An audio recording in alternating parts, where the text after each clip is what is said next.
ऐश्वर्य अभिवृद्ध्यर्थ समस्त कामना सिद्ध्यर्थ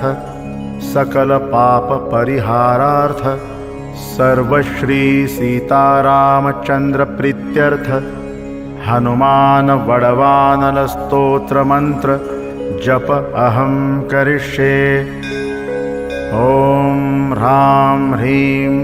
ओम नमो भगवते श्री महाहनुमन्ते विस्तारायद्य बलिष्ठत जगत्रीतय वज्रदेहि रुद्रावतार लंकापुरीदहन उमा अमलपुत्र उद्दिग्बन्धन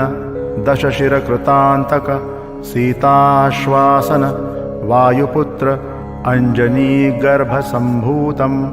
श्रीरामलक्ष्मण आनन्दकर कपिसैन्यप्राकार सुग्रीव